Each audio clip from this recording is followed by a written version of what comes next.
Stiamo cominciando il pomeriggio del secondo giorno del nostro Dies dedicato all'arabistica, alla sezione degli arabisti. E il primo speaker della sessione è il professor Jules Janssens della Università Cattolica di Leuven, che ci parlerà del tema The Interest of a Renaissance Physician for an Arabic View of the Soul, Andrea Alpago and Avicenna's Aphorism of the Souls. Thank you. Please. Could you put off your microphone? Oh, okay. It should. It's okay for Yeah. the sound? Okay. So thank you, Carmela. I'm not a professor, by the way. I will talk today about Andrea Alpago, who is maybe not that well known, except maybe for his revised translation of Avicenna's Canon Medicinae, which was translated by Gerard of Cremona in 12th century, and Andrea Alpago made a revision. By the way, we don't know that much about his life. The major study is still Francesca Luccheti's book of 1963 called Il medico e filosofo bellunese Andrea Alpago, traduttore di Avicenna, profilo biografico, Padova, 1964.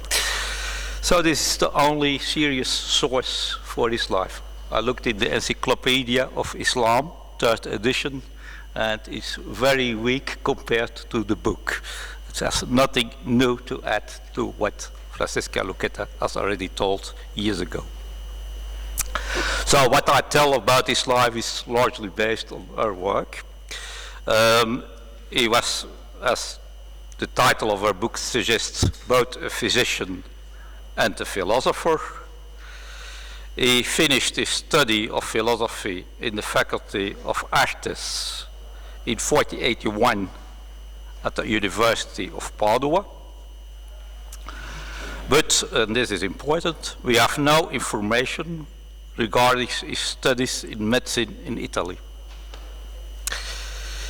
In all likelihood, in 1487, not in 1587, as is in your handout. This is a coquille, as we call it in French, of my behalf, so sorry for that. So in 1487, he was appointed physician at the Venetian Consulate of Damascus, in succession to Girolamo Ramuzio, who has died the year before at Beirut.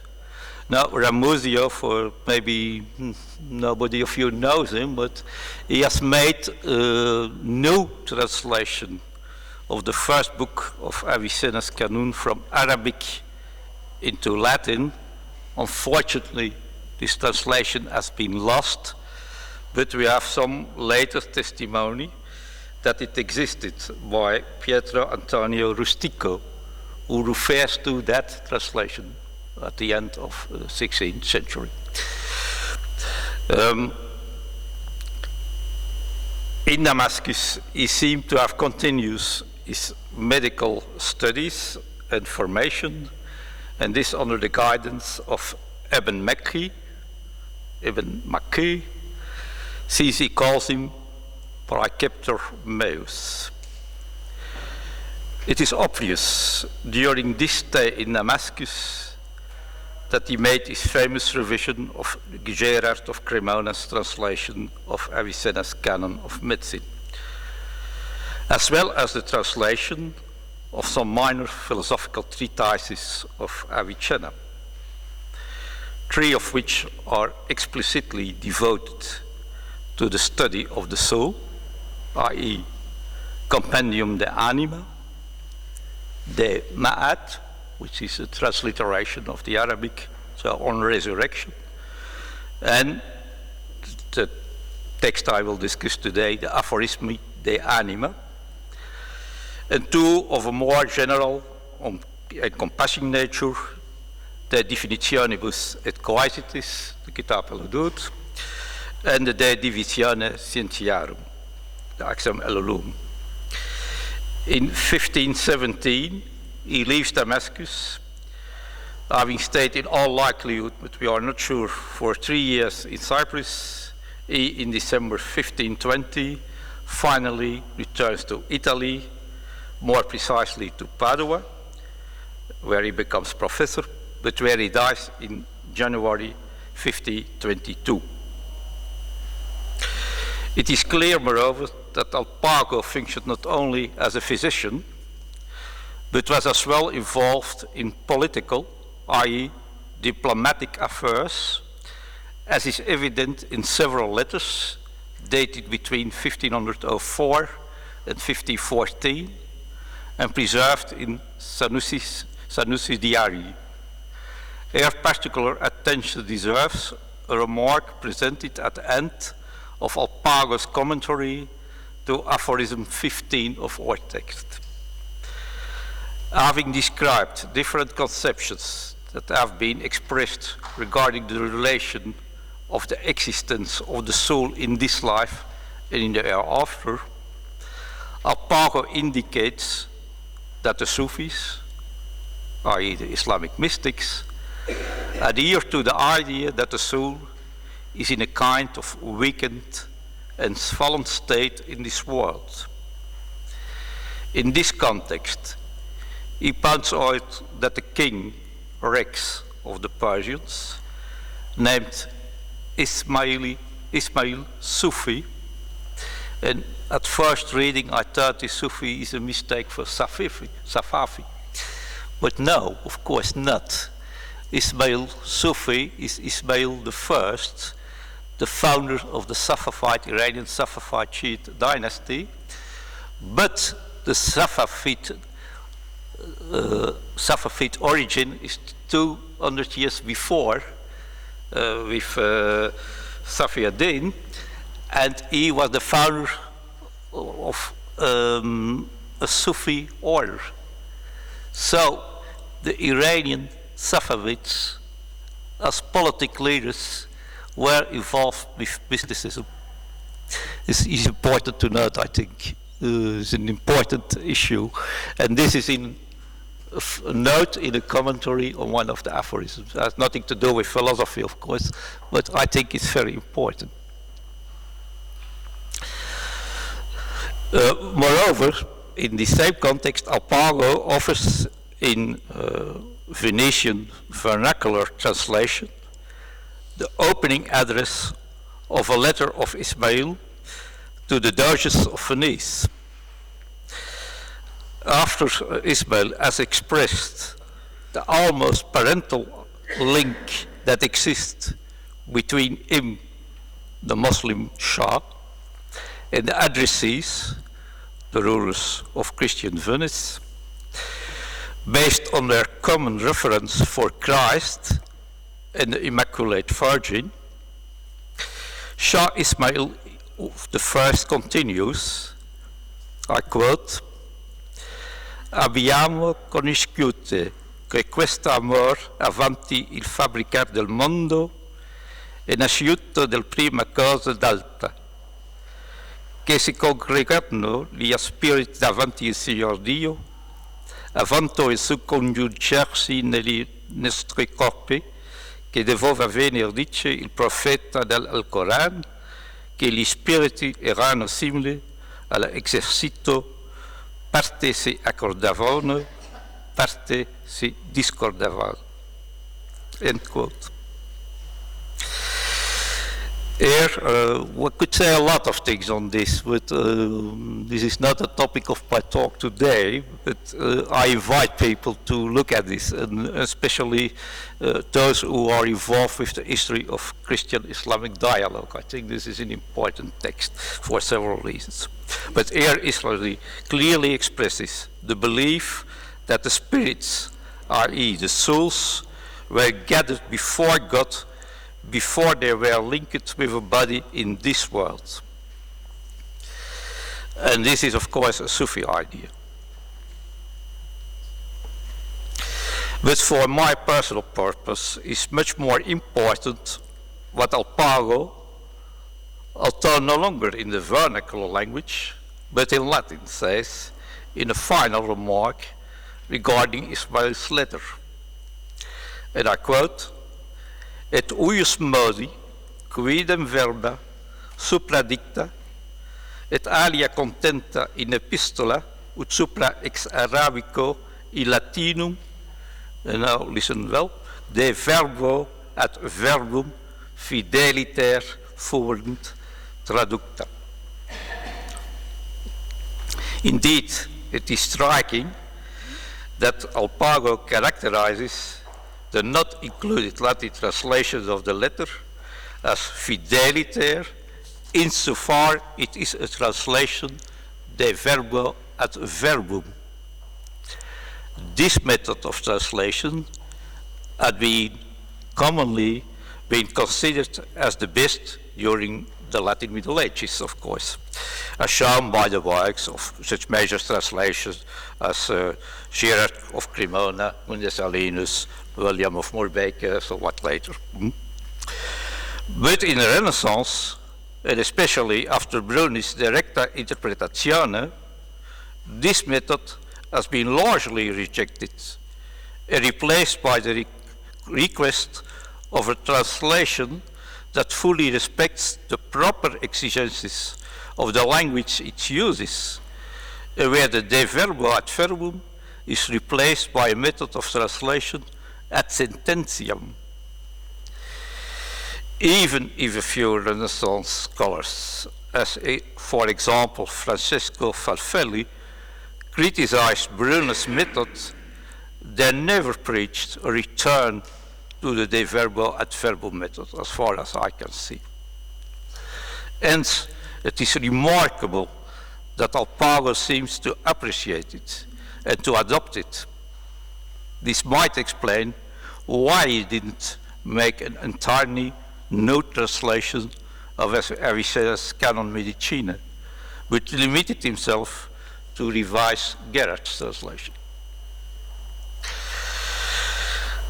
I want now to concentrate on the aphorisme de anima, which present the Latin translations of fragments dealing, directly or indirectly, with the issue of the human soul as found in Avicenna's Tariqat, the notes. The precise nature of this work is still to be determined, but I'm inclined to believe that they result from students' notes related to Avicenna's oral teaching. It has been transmitted in its actual entirety in 3 different recensions, each one of which has been published, the first one by Badawi in the 70s, later on the second one by Al-Ubaidi in 2004 and 2006, and the last one by Musavian a year or 2 years ago in Iran. But one finds besides them many partial recensions and extracts. I can't deal with all the details here. It will be several hours to detail everything. Moreover, some notes are with minor modifications, also present in notes which have been transmitted under the name of Avicenna's Greek predecessor, Al-Farabi. It might be that Alpago had at his disposal an Arabic manuscript in which the fragments that is translated had already been assembled. But it is also possible that he himself made a collection of these fragments. Indeed, in offering a Platonic-inspired spiritualistic view on the soul, they allowed him to present an image of man as being both free and determined. And this view, this combination of being both free and determined, is in Alpago's eyes the only correct view which is in line with Christian faith. I don't say it, Alpago says it. Let me observe that when Alpago, according to the printed edition of 1546, which was made by his nephew, Paolo, affirms ex predictus igitur apparet qualiter secundum Avicenna and al-Ghazal, operationes anime sint necessarie, et qualiter non voluntarie. This is clearly directly opposite to what Alpago in fact wanted to say. The none is too much. There has to be none. He wanted to stress just the contrast between the voluntaria and the being together, not an opposition. And he has clearly expressed that in the lines before. Hence, one has in all likelihood to do with an absent-minded mistake on his behalf. Paolo, who edited the text, seems not to have paid any attention to the content. In all likelihood, he was not familiar enough with the doctrinal issues involved in the text, as becomes evident from a blank space of approximately 10 letters at the second line of aphorism 42, corresponding to the Arabic la la la, et sine eis, probably something like that, being in the Latin. Let me additionally mention that on several occasions where Alpago's translation is not correctly corresponding to the Arabic text as edited by Badawi, which is still the most referred edition, one finds its reading confirmed by the editions of Musavian and or al-Ubaidi. So, before making any comparison between a translation and its original text, you need critical additions. This is a major problem in the Arabic Latin translations. I'm editor of the Avicenna Latinus Physics. The last, now, next month or this month, it will be going print, my edition of the third part of the Physics proper. This is a translation made at Burgos in 13th century, not at Toledo in 12th century, as the rest, the first two parts of the Physics proper.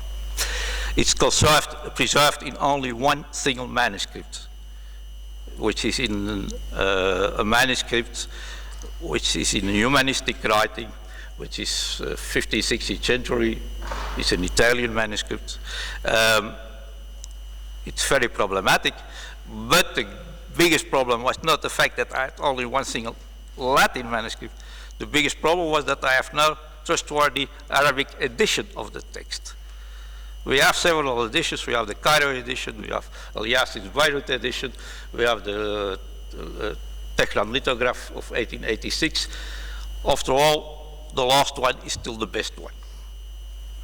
So the lithograph of 1886 is better than so-called critical editions of 20th century. This is the situation, and so you can make any serious comparison.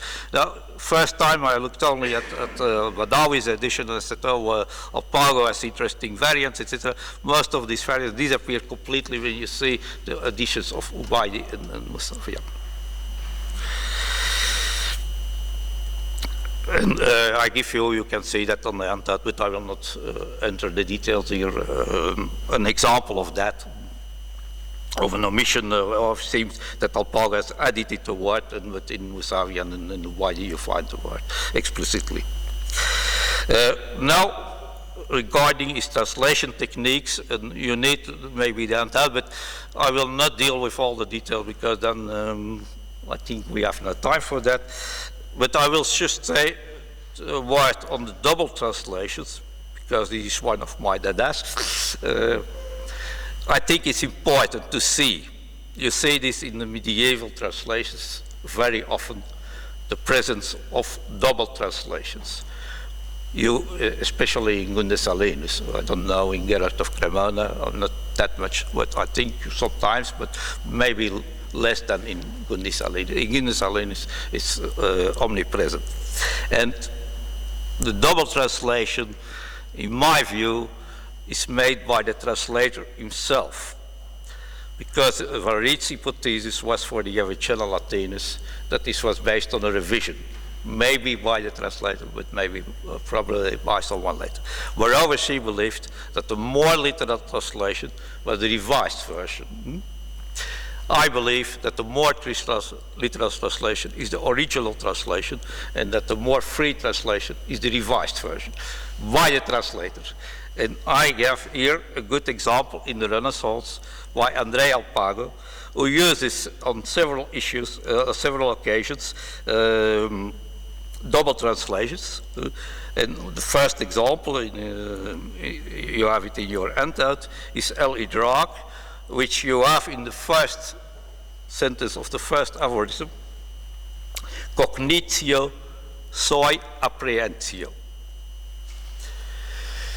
Now, if you look at the De Anima of the Avicenna Latinus, so the translation of Kunisalinus in collaboration with Avendoit, so Ibn Dawood, the Jewish philosopher, almost all scholars agree now that Avendoit is Ibn Dawood, then you will see that you have all the time apprehensio, apprehendere, or words linking with that when you have the root daraka, the erka.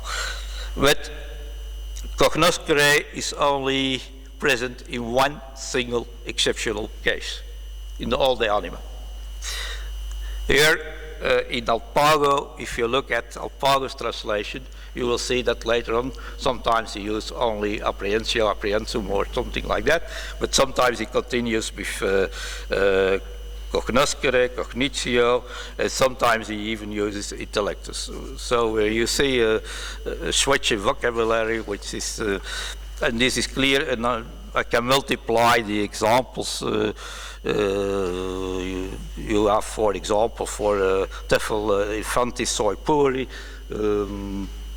where the Avicenna Latinus has only infants, the canon Medicina Gerard as puer, most of the time, pueritia for this term. So it's not clear. So it is not clear whether Alpago at his disposal at the time he made these translations of these minor treatises of Avicenna, the Avicenna Latinus. I have serious doubts about that. Not for the canon Medicina, that's quite clear that he had Gerard Crimone's translation. But for these minor philosophical treatises, there is no indication whatsoever, serious indication, that he had at his disposal at that moment the Avicenna Latinus. There are too many differences for major technical terminology, and as you see, then you have additions of classification, omissions, etc., etc. Sometimes even interpretative translation, at least at first sight, is not always easy. But to deal with this, I mean, then we have to look at the text, and I don't think this is the occasion to do so. You have, moreover, some marginal notes of different sorts and kinds. Some have alia litera in the margin, where then you receive an alternative translation or an explanation, clarification sometimes, sometimes a summary of content. So you see, even these marginal notes of various functions are not always uniforms. Then classical singular for plural or vice versa. And then the Arabisms, calques of Arabic phrasing. But this you have already in medieval translations. And moreover, but that is at the time of Alpago, this is not so easy to determine, because the scholastics, and especially Albert the Great, if you read Albert the Great's commentaries on Aristotle's works, you find a lot of Arabisms in his text. One of these expressions, which is typical Arabic, is de usu eius est quod, with shiny end. It's not Latin. It's not Latin. This is an Arabism. And this becomes standard in the scholastic Latin terminology. And then interesting case are transliterations, and here Alpago of course, you have transliterations in medieval Latin translations as well. Anitas, the famous Anitas for Ania, Inia, this very difficult notion of essence, existence. But here, Alpago is a little bit more clear and general offers a kind of explanation. If you see al-Adarech, Idrak,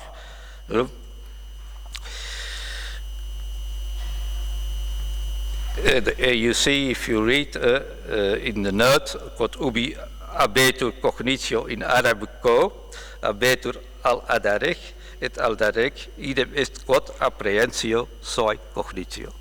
So he explains the transliteration. You have no possibility. You have to say for al-Tanasach, Tanasuch, so more difficult was Bedatare. Even specialists of Arabic, I defy them to say me what is referring to. If you have not my handout, I've already looked at my handout. Bedatare looks not very Arabic. And then the explanation he gives doesn't tell us a little bit, but not that much. It est agens de necessitate.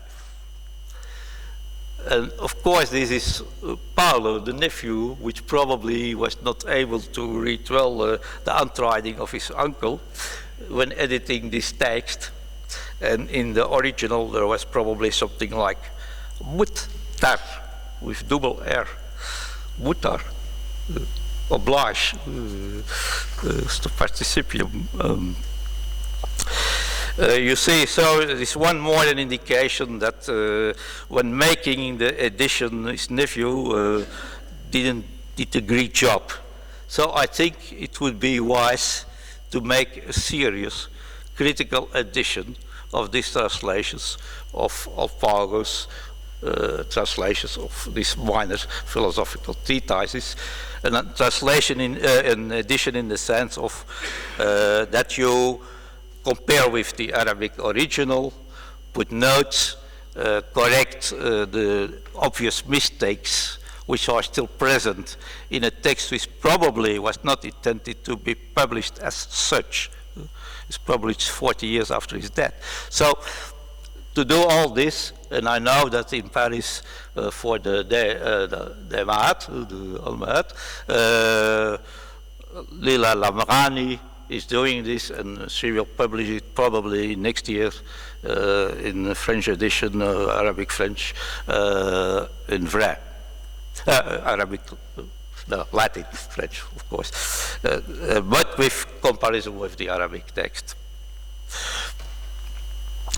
So, to be brief, I think I can conclude that indeed, if you look at the way Alpago has made his translation, it was really a de verbo ad verbum translation. Although it takes very great care to clarify as much as possible the content of what he is translating. And this is something new compared to medieval Latin translations, de verbo ad verbum.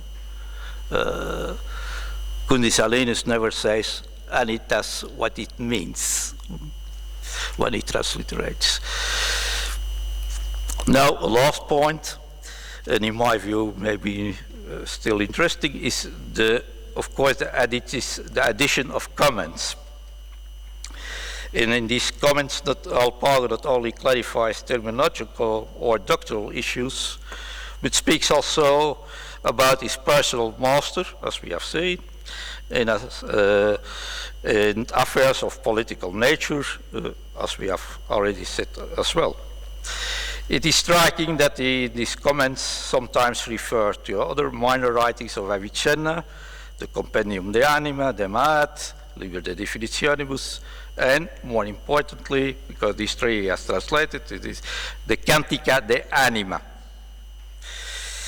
The first three have been translated by him, and so have been edited by his nephew. However, the Cantica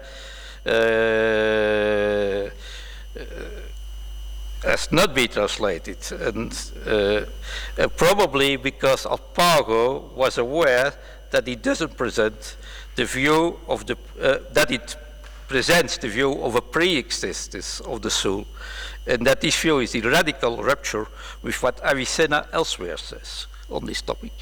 Avicenna denies very strongly the pre-existence of the soul in his De Anima, not only of Shifa, but in all other texts on psychology. It is noticeable that Alpago refers to the view of some Arabic commentators on Avicenna's poem, so commentators living, or at least of which the text was available in Damascus at this time, according to which Avicenna in this poem speak, I quote, secundum opinionem aliorum diversus, hence doesn't express his own view. Unfortunately, Alpago doesn't provide any concrete name, but his affirmation shows that several commentaries on the poem were available at Damascus at the time of his sojourn. Moreover, it shows that at least some of the authors of these commentaries tried to explain its being in rupture with Avicenna's usual view, in claiming that the Avicenna, whose authorship was clearly not put into question, but expressed himself in a way that is in accordance with others' views. Finally, it shows that the poem has already become very popular at the end of the 15th century in still Mamluk Damascus. When Alpago was there, it was still Mamluk. And especially, in all likelihood, in mystical circles, given Alpago's particular attention to the Sufis in 3 of his major commentaries, namely on aphorism 12, 15, and 18. Regarding the Sufis, Alpago notes that they believe that all human souls exist since the beginning of the world, of a kind of faint existence before their being linked with a given body and being strictly individuated. Hence there being no place for transmigration. One here detects a striking similarity with Plato's view, where that is temporal according to the Sufis view. But for Plato it's eternal, whereas it's for, of course, the Sufis it's temporal. Besides, Alpago attributes to the Sufi also the idea that God, through his radiation, illumination, radiatio, illumination, knows in an infallible way all things, included future things, and therefore also man's destiny. Each man nevertheless disposes of a free will, and in this sense remains entirely responsible for his acts. Herein, Alpago recognizes a theoretical justification for Avicenna's, according to him as well Al-Ghazali's view, that man is from one point of view determined, but from another point of view free. Of which, as I already told you, Alpago says that this is in conformity with the Christian belief. It is astonishing to see that Alpago, in linking Al-Ghazal's name with that of Avicenna, this is really amazing, know only the Latin Al-Ghazal, hence the limited Al-Ghazali of the Maqasid. This gives the impression that this great Islamic thinker was not very popular at that time in Damascus. In fact, the prevailing opinion of the Damascene people of his time regarding human action is, according to Alpago, an absolute determinism based on the idea that God is the origin of every act. Alpago ascribes the origin of this vision to al-Ashari. He tells one of the major Kalam currents in Islam, founder of this current. He tells also that the same Damascene Muslims hold the view, some of them, hold the view that the divine attributes are really distinguished from God's essence. He adds that according to a second opinion, man is entirely free and therefore will be rewarded or punished in the hereafter according to his deeds, In fact, this is the Mutazilite vision, the other great Islamic Kalam current of the first centuries. In all this, we detect important indications with respect to the prevailing beliefs of the Muslims in Damascus at the end of the 15th and the beginning of the 16th century, and hence before the Ottoman invasion. Moreover, it is possible to find indications regarding minority views at the time. Looking at Alpago's work, we don't detect only a specific style of translation which tries to combine letter and sense of the original text, but we are offered in the accompanying, although rather brief comments, interesting information about the culture of the time in which he was writing and working, the culture where the same language prevailed as that of the work he translated. I thank you.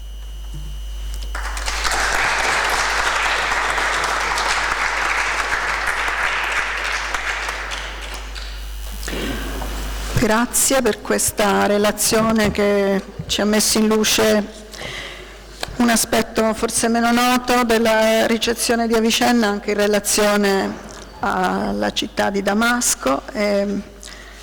Ora passiamo al secondo oratore di questo pomeriggio, che è il professor Andrés Martínez Lorca della Università di Educazione a Distanza di Madrid, che ci parlerà di Al-Ándalus, Encuentro de Culturas y Foco de Nueva Luz en Europa.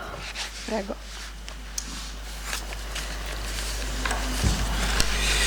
Tendemos a sobrevalorar el presente y menospreciar el pasado. Esto es frecuente cuando hablamos del medievo, todavía marginado en el imaginario colectivo como edad de barbarie e ignorancia debido a la persistencia del prejuicio ilustrado sobre él. Creemos, por ejemplo, que la globalización es un fenómeno exclusivo de nuestro tiempo y que apenas había intercambios en esos siglos. Si hablamos de la circulación de textos, ese tópico es radicalmente falso, como intentaré demostrar a propósito de Al-Ándalus. Pocas veces en la historia se ha producido en efecto una interacción tan estrecha entre dos mundos como la que tuvo lugar entonces entre árabes y latinos. Incluso en nuestra era tecnológica, en la que tanto los viajes como las comunicaciones han evolucionado hasta extremos impensables hace unas décadas, facilitando así la interrelación, el eco de las sociedades árabes y sus manifestaciones culturales apenas se perciben en Europa. Dejando a un lado los intercambios comerciales y la dependencia energética de nuestro continente, casi nada se ha avanzado en el terreno del diálogo cultural, todavía encadenados a los viejos y renacidos temores, cuando no sometidos al oculto deseo de dominio heredado de la mentalidad colonial. Por eso mi mirada hacia nuestro pasado no tiene nada que ver con una perspectiva arqueológica que petrificara a los hombres y mujeres medievales junto con sus creaciones intelectuales, como de manera trágica hizo la lava del Vesubio con los habitantes de Pompeya, sino con una fecunda hermenéutica que reconstruye el pasado aprendiendo las lecciones de la historia, sus aciertos y errores, incorporando el ayer de un modo reflexivo a nuestro presente. Recepción y progreso del legado árabe oriental en Al-Ándalus. El estado inicial de Al-Ándalus era de atraso generalizado tanto de la población nativa como de las tropas musulmanas que llegaron a la península, la mayoría de ellas bereberes del Magreb. Hasta la asimilación de la ciencia oriental durante el reinado de Abderramán II, Emir Omeya, entre los años 822 al 852, la pobreza cultural era evidente y de ella da cuenta Said al-Andalusí, quien solo apunta como restos de interés algunos monumentos de la época romana. La base del despegue peninsular radicó en la arabización. Los medios de que se valió en su asimilación de la cultura árabe oriental, en especial de la ciencia, fueron los viajes de estudio y el comercio de manuscritos. Le debemos al erudito egipcio Mahmud Ali Makki una excelente reconstrucción de este proceso de recepción del legado oriental diferenciado por países de origen y áreas de conocimiento. Durante casi 2 siglos, numerosos españoles viajaron a Damasco, Bagdad, Kairouán, Alejandría y Fustat para aprender de los maestros orientales. Estos viajes de estudio fueron más intensos desde finales del siglo VIII hasta la segunda mitad del siglo X y significaron, en palabras de Makki, la base principal de la instrucción y formación científica. La curiosidad de algunos de estos estudiantes andalusíes parecía no tener límites. Tenemos noticia, por ejemplo, de que el jurista Baqi ibn Makhlad estudió con 284 maestros orientales. Manuela Marín, en nuestros días, ha recogido datos de 396 maestros orientales que enseñaron a andalusíes. El otro medio de recepción fueron los libros, y en verdad que estos, en su forma de manuscritos, ocuparon un papel protagonista en la vida cultural y social de Al-Ándalus. Uno de los padres del arabismo español, Julián Rivera, pronunció un discurso a finales del siglo XIX que todavía hoy sigue siendo referencia sobre el tema. Apenas había objeto más preciado que un libro. De esta común bibliofilia da fe la más importante biblioteca de la Edad Media, la del califa omeya de Córdoba, al-Hakam II. Según los datos del bibliotecario jefe, reproducidos por el historiador al-Makari, constaba de 400.000 volúmenes, muchos de ellos ejemplares únicos. Said al-Andalusí compara este acopio inmenso de libros por parte de los omeyas cordobeses con el realizado antes por los califas abbasíes de Bagdad. Casi 1000 años más tarde y varios siglos después de la introducción de la imprenta, Rivera anota con admiración que esa cifra significaba 12 veces más que la alcanzada en su tiempo por la Universidad de Zaragoza. Al afán de saber y al prestigio social del libro se unió la utilización por primera vez en Europa del papel, lo que abarataba los costes y facilitaba la difusión de textos. La novedad andalusí en este aspecto fue el uso de trapos para la fabricación de papel. A ello se unía, según algunos historiadores, la calidad de su bella grafía cursiva y la excelencia de la hoja de papel producido en Sátiva, Valencia, el ponderado papel Sativí. Para la época omeya, Rivera calculaba de este modo el número de libros copiados anualmente en Córdoba. Cito: si consideramos que allí concurrían de 5 a 6.000 estudiantes, que estos copiaban todos al dictado las enseñanzas de sus maestros y que al año aprendían varios libros, si tenemos en cuenta que varios cientos de mujeres tenían por oficio copiar alcoranes y libros de rezo, y había quien en una semana concluía un Corán, si además se sabe que multitud de libreros pagaban sus copistas especiales y que bibliotecas privadas tenían multitud de hombres empleados en este oficio, bien se podría fijar, así por aproximación, de 60 a 80.000 ejemplares de libros copiados en Córdoba al año, no exagerando el cálculo. Una cifra increíble para la Edad Media e incluso para siglos posteriores. La desaparición del califato y el surgimiento de los reinos de taifas provocaron una dispersión de libros y bibliotecas que fueron acogidos con avidez a lo largo y ancho de la península. La fragmentación política en estos pequeños reinos no provocó una desertización cultural, sino la dispersión de los centros intelectuales que rivalizaban entre sí por la hegemonía. Según Julio Sansó, este arabista catalán, los 3 principales centros científicos de esa época fueron Toledo, donde se cultivaba en especial la astronomía, Zaragoza, centrado en las matemáticas, y Sevilla, especializada en estudios agronómicos. La paulatina desaparición de al-Ándalus trajo consigo una dispersión del riquísimo legado cultural oriental y occidental acumulado durante siglos en los manuscritos guardados en bibliotecas públicas y privadas. Mercaderes, ricos propietarios, aristócratas, antiguos funcionarios y familias deseosas de conservar sus libros llevaron consigo los restos de ese tesoro cultural, parte del cual se perdió. Unos fueron al norte peninsular, donde eran recibidos con interés no exento de desconfianza, otros al Magreb, sobre todo las ciudades de Fez y Marrakech, donde incrementaron los fondos propios, y otros más allá de los Pirineos, donde eran acogidos con entusiasmo en abadías, monasterios y universidades.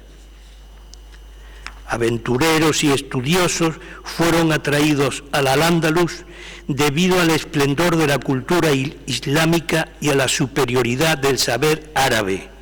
El botín de la reconquista cristiana no solo fue de sedas y damascos, sino también de valiosos manuscritos. Esta afirmación es del arabista británico Charles Burnett. Un episodio especialmente dramático en estos momentos de cambio político fue la quema pública de manuscritos árabes, más de 5.000, según fuentes oficiales, ordenada por el cardenal Cisneros en 1499 en Granada, contraviniendo las capitulaciones de Granada, un tratado honorable firmado por los reyes católicos que garantizaba a los musulmanes sus usos y costumbres, la posesión de las mezquitas y los jueces propios. Comenzó entonces un acoso que concluiría años más tarde en abierta persecución y que desembocaría en la rebelión morisca de las Alpujarras. La lengua árabe y la religión islámica pasarían a ser consideradas peligrosas para el Estado y condenadas socialmente. ¿Qué queda en la España actual de esos textos árabes?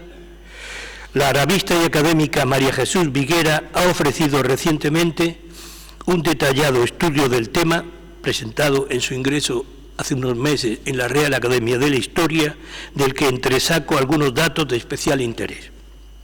El total de manuscritos árabes actualmente en España, de distintas épocas y procedencias, se eleva a 5.500. Las principales bibliotecas que los conservan son la Biblioteca del Real Monasterio de San Lorenzo del Escorial, dirigida por los padres agustinos, 2.500, la Biblioteca Nacional de España en Madrid, 1.900, y la Real Academia de la Historia, 345, una parte de ellos aljamiados, es decir, escritos en castellano con grafía árabe y de origen morisco. De especial valor los fondos del Escorial, que llegó a poseer más de 4.000 manuscritos hasta el incendio en 1671, en que se perdió la mitad de ellos. Procedían de las bibliotecas de algunos aristócratas, de los libros requisados por la Inquisición e incluso de la rica biblioteca de un sultán magrebí que se escondía en un barco capturado por las tropas españolas en 1612. Del desinterés académico hacia estos manuscritos da idea este simple dato. La biblioteca de la Universidad de Granada solo cuenta actualmente con 2 manuscritos árabes, una gramática y un libro de poesía.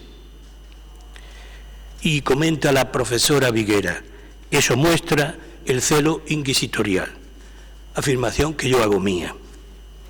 Un caso singular entre estos depósitos de manuscritos árabes lo representa la Catedral de Toledo. Su biblioteca capitular fue una de las primeras en reunir esos tesoros. En la dotación de sus fondos sería decisiva la aportación del arzobispo toledano Gonzalo Pétrez, 1280-1298, de origen mozárabe y por tanto buen conocedor de la lengua árabe, que estudiaban antes que el latín. graduado después en las universidades de París, Padua y en el estudio de la curia romana, clérigo cultísimo que acabaría su carrera eclesiástica como cardenal en Roma, admirador de la cultura árabe y lector habitual de Aristóteles y Averroes. Como ha escrito Ramón González, erudito investigador y exdirector del Archivo y Biblioteca Capitulares, este arzobispo toledano fue colaborador de la obra de Alfonso X el Sabio, protector de traductores y poseedor de la mejor biblioteca de códices que nos es conocida en España en la segunda mitad del siglo XIII. Buena parte de los fondos árabes de esta biblioteca catedralicia fueron trasladados en el siglo XIX a la Biblioteca Nacional de Madrid. Después de esa perspectiva general sobre la circulación de textos en el Andaluz, conviene subrayar que en este país islámico se pasó de una fase receptiva a una creativa, que sus sabios y hombres de ciencia comenzaron a emular a los orientales a partir del siglo X, llegando a superarlos en algunos casos. El gran historiador árabe Ibn Khaldún reconoció esta equivalencia en filosofía. Cito: los que descollaron entre los musulmanes en esos estudios de filosofía fueron Al-Farabi e Ibn Sina, ambos nativos del Islam oriental, y el Cadí Ibn Rushd y el visir Ibn Baya, el abenpace de los latinos, oriundos de Al-Ándalus, sin mencionar a otros. Esos hombres alcanzaron la máxima meta en el conocimiento de las ciencias racionales y adquirieron una gran reputación. Si extendemos la vista al conjunto de las ciencias y tenemos en cuenta la constelación de sabios andalusíes, debemos añadir a la lista khalduniana algunos nombres de especial relevancia a menudo olvidados, como los médicos Ibn Wafid, Abul Qasis y Aben Zohar, Ibn Sur, los matemáticos Maslama de Madrid e Ibn al-Sam, el astrónomo Azarquille, el botánico Ibn al-Baitar, los filósofos Ibn Gabirol, Ibn Hasan de Córdoba, Abenpace, Ibn Tufail, Averroes y Maimónides, los historiadores Al-Razi e Ibn Hayyan.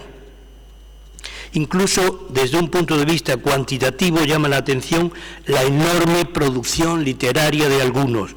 Así, por ejemplo, Ibn Hasan de Córdoba habría escrito unos 80.000 folios y cerca de 400 tomos, y Averroes habría empleado unos 10.000 folios en sus tratados y comentarios, según fuentes históricas. La imagen del entierro de este último en Córdoba, trayendo el cadáver desde Marrakech, contrapesando el cadáver con sus obras en la bestia de carga que transportaba el féretro camino del cementerio, en escena descrita por un testigo de excepción, el famoso místico Ibn Arabi de Murcia, refleja bien la pasión por el saber y el amor a los libros de los sabios andalusíes. El trasvase de la ciencia árabe al mundo latino, el papel de las traducciones. La atracción de la cultura árabe entre los cristianos fue muy temprana en Al-Ándalus, como muestra la amarga queja de Álvaro de Córdoba a mediados del siglo IX, al constatar que legem suam nestium Christiani et linguam propriam not advertum Latini. Estas son sus palabras de denuncia. Cito a Álvaro de Córdoba: muchos de mis correligionarios leen las poesías y los relatos de los árabes y estudian los escritos de los teólogos y filósofos musulmanes no para refutarlos, sino para aprender cómo han de expresarse en lengua árabe con más corrección y elegancia. Todos los jóvenes cristianos que se hacen notables por su talento solo saben la lengua y la literatura de los árabes.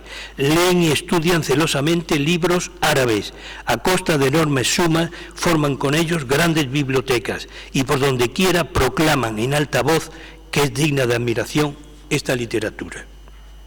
En su obra Indiculus Luminosus. Desde el siglo XI Europa mira al sur. La ciencia árabe atrae a los estudiosos europeos más inquietos hacia la península ibérica. El eje de este magnetismo cultural acabaría situándose en el centro geográfico. Toledo, antigua capital visigoda y notable ciudad andalusí, muy prestigiosa por su actividad científica en el periodo de las taifas, sobre todo por Azarquiel y Said al-Andalusí.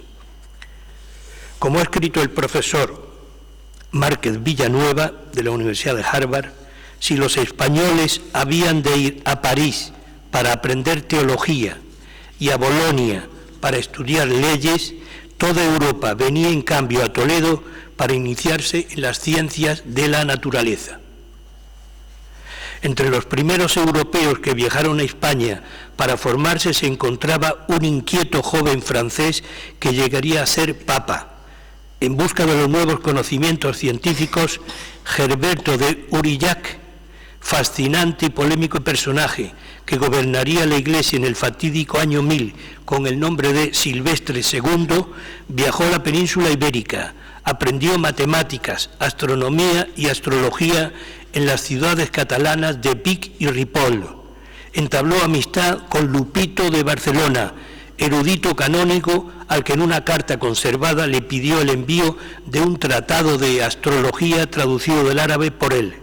Se le atribuye la introducción en Francia del sistema decimal árabe y el uso del cero.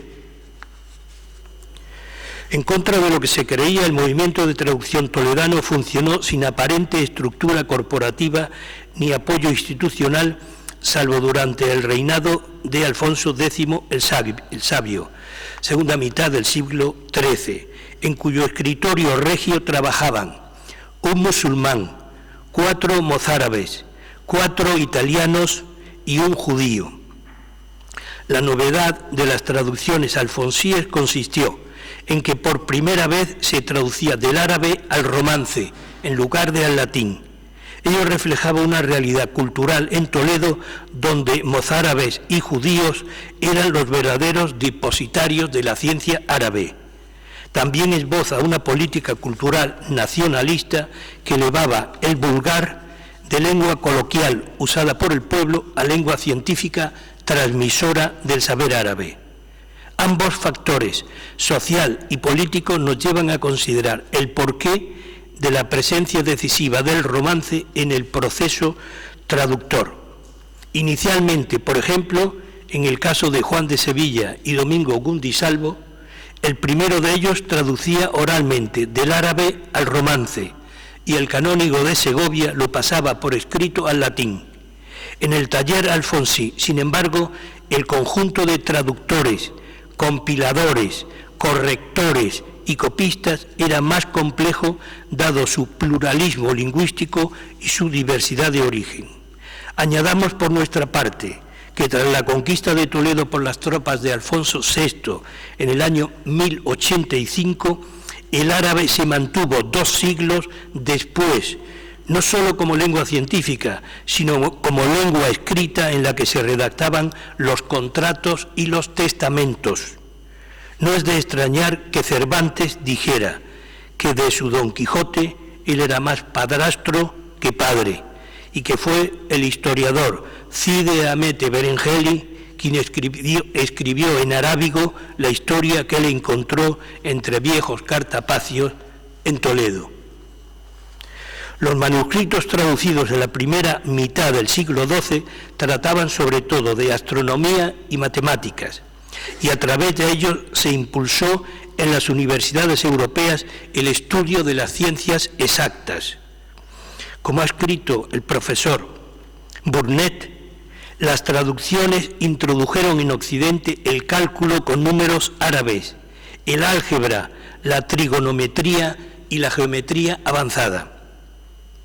En la segunda mitad del siglo XII, ya en Toledo, se da preferencia a las traducciones de los filósofos orientales, al-Kindi, al-Farabi y Avicena, e incluso a al-Ghazali, considerado en aquella época como pensador de primer orden.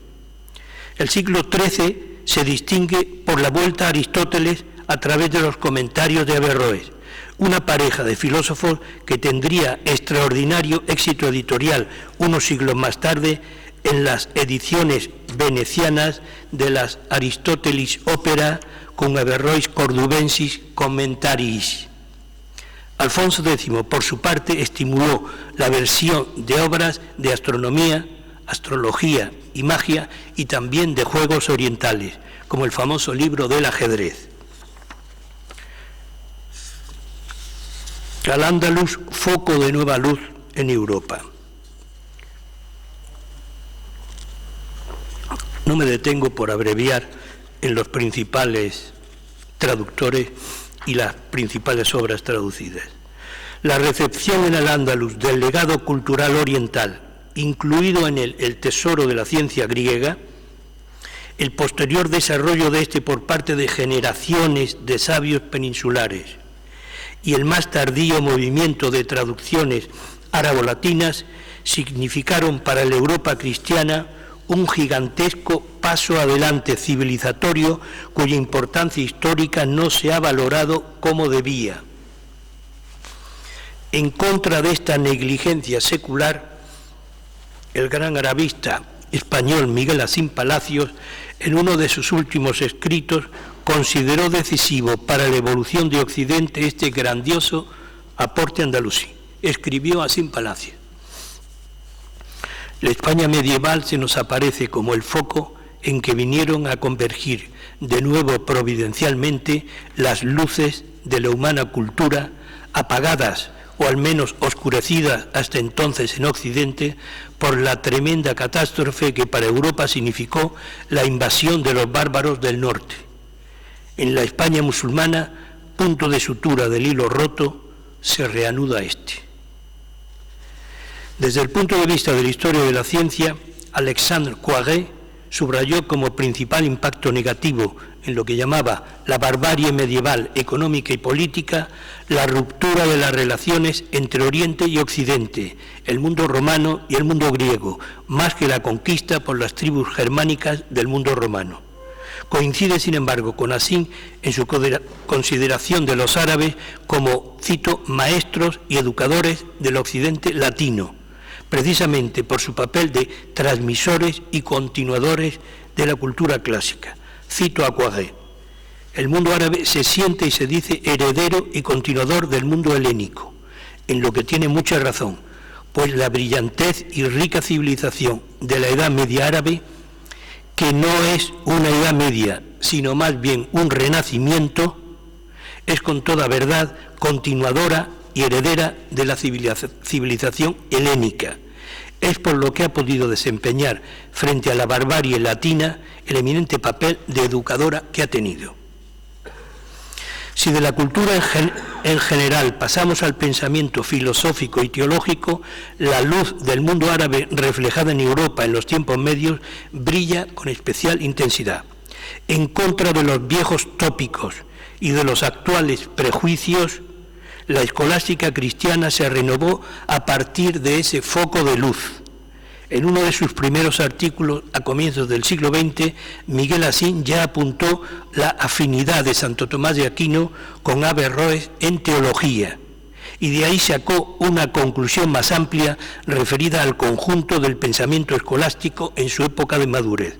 Cito: cabalmente, el progreso y perfección de la síntesis escolástica del siglo XIII se explica por la introducción de la enciclopedia musulmana en Europa y sobre todo por los comentarios de Averroes a las obras del Estagirita. En la misma línea de interpretación avanzó años más tarde el filósofo Xavier Zubiri al afirmar que las grandes corrientes del pensamiento filosófico-teológico del medievo cristiano son la cristianización de las corrientes del pensamiento musulmán. Se impone, pues, escribía Zubiri, un diálogo con los pensadores árabes que forman parte de nuestra historia intelectual. Señalemos algunas huellas andalusíes en el pensamiento escolástico. La introducción de la voluntad divina que hace posible la creación del mundo en el proceso emanatista, Ibn Gabirol. La difusión de los escritos físicos y biológicos de Aristóteles que contenían la mejor versión del naturalismo griego, Abenpace. la concepción de Dios como acto puro, la conciliación entre religión y filosofía, la teoría del intelecto, el método de exégesis, Averroes, algunas pruebas de la existencia de Dios, doctrina sobre la providencia divina, refutación de la teoría aristotélica de la eternidad del mundo, Maimónides. Diversas líneas de pensamiento que caracterizan la filosofía europea en la Baja Edad Media entroncan directamente con sus precursores andalusíes, como la síntesis del racionalismo griego con la religión bíblica, el arraigo de la ética aristotélica a través del comentario averroísta a la ética nicomaquia traducido por Germán el Alemán, obispo de Astorga, la relevancia dada a las matemáticas y al método experimental tan presente en las universidades inglesas y que alcanzaría una de sus cumbres con el ilustre franciscano Roger Bacon, la popularización escolar de la lógica aristotélica hasta entonces apenas conocida en toda su amplitud, la recuperación de la psicología de Aristóteles convirtiendo el pequeño tratado de ánima en el eje de las disputas universitarias, y el nacimiento del espíritu laico impulsado por el averroísmo político en el que sobresale Marsilio de Padua. Pasaron los siglos, desapareció al-Ándalus, se apagaron las voces de sus cantantes, poetas y filósofos. ¿Qué ha quedado de aquel viejo esplendor? Muchos de sus bellos monumentos siguen en pie.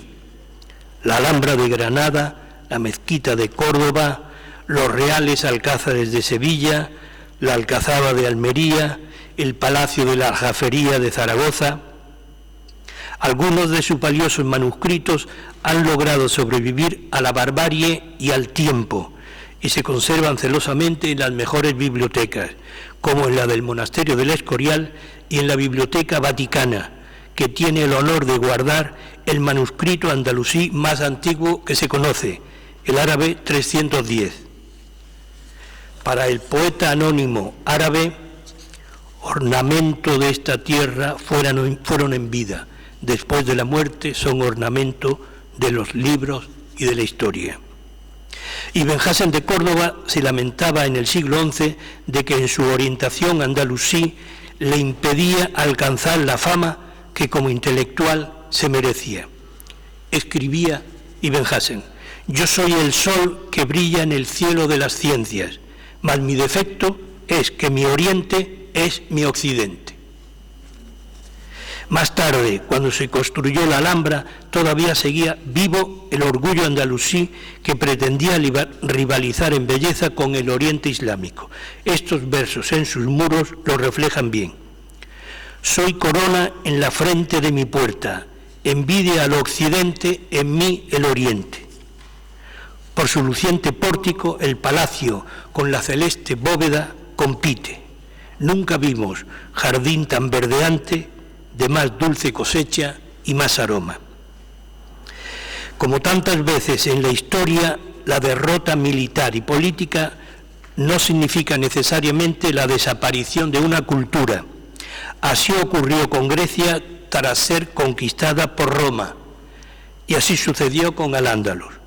Las universidades de París, Oxford y Cambridge bebieron de aquellas fuentes árabes. Después, como ha escrito Miguel Cruz Hernández a propósito del movimiento averroísta, cito: la continuidad natural hay que buscarla en la Italia impetuosamente renaciente del 300 y 400, cuando ya la rica vida ciudadana, burguesa, artesana y comerciante se desarrolla en Milán y Bolonia, Florencia y Pisa, Siena y Perugia, Venecia y Padua. La luz de al-Ándalus, en efecto, no se apagó por completo. La Italia renacentista recogió la antorcha y acreció su brillo. Desde la lejanía del exilio, uno de los grandes poetas españoles del siglo XX, Luis Cernuda, nos enseñó por qué también sobrevive el legado cultural de los derrotados. Lo que el espíritu del hombre ganó para el espíritu del hombre a través de los siglos, es patrimonio nuestro y es herencia de los hombres futuros. Nada más, muchas gracias.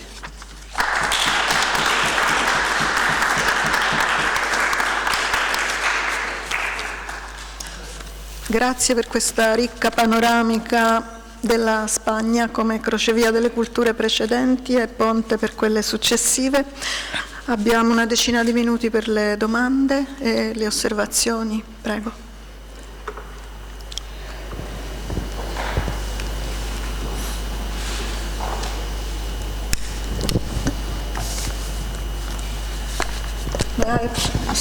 Tutti d'accordo? May I ask a question? Yes.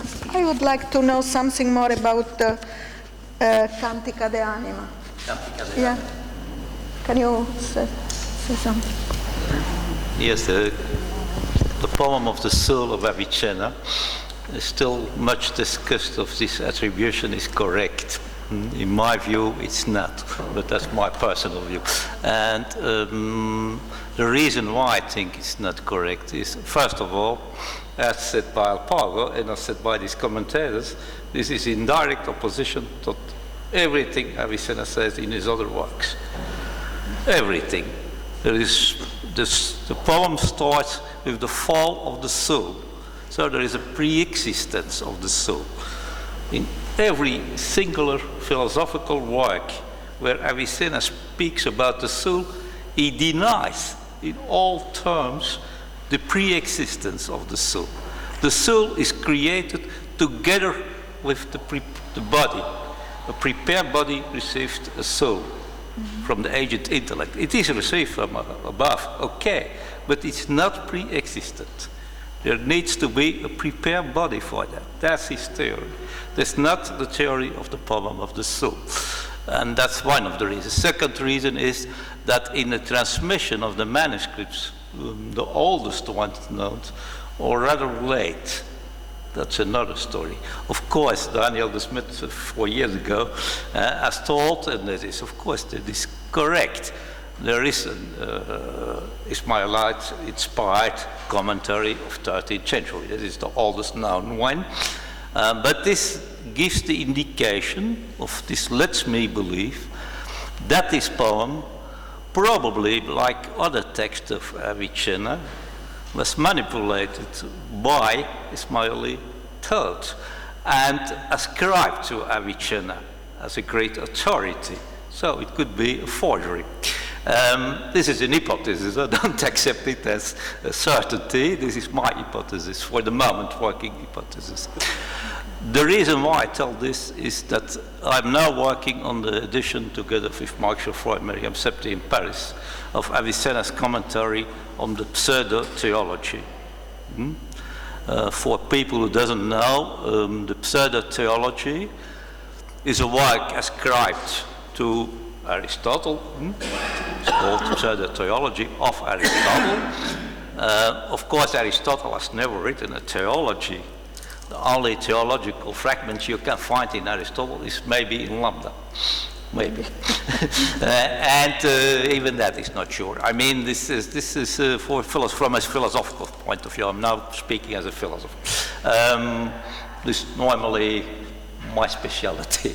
But in this commentary, Avicenna says, because he believes that in fact this is a kind of paraphrastic reworking of some Enneads of Plotinus. So it is a highly Neoplatonized theology. Now, at the time of Avicenna, because this is important, of course, the Aristotle they received was already a highly Neoplatonized Aristotle. It is the Aristotle which comes from the late Neoplatonic tradition, especially from commentators like Ammonius. And in the Ammonius synthesis, Ammonius tell you that there is no difference between Plato and Aristotle, no fundamental difference. Though in the wording it looks as if it is, but if you read carefully, you will see there is harmony. And then you have this famous book in Arabic attributed to Al-Farabi. He discussed these attributions, but okay. The harmony between Plato and Aristotle. Now, of course, in contemporary scholarship on Aristotle and Plato, people will say you are crazy to believe this thing of these quite different theories. But at that time, it was conceived there could not be two truths. Two great philosophers contradicting each other. You couldn't imagine that. So there must be a way out to figure it out. So in this commentary, Avicenna explicitly said, because he believes this theology must be by Aristotle. Why?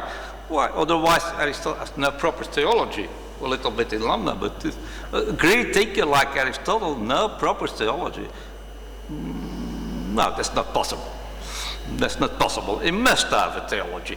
So, but he sees in this commentary, there is clearly reference to the pre-existence of the soul. Of course, Plotinus in the Ennead says,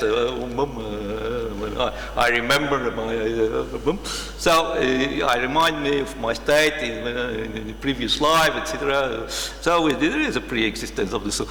For Avicenna, this is impossible. Aristotle can't have said such thing. So he says,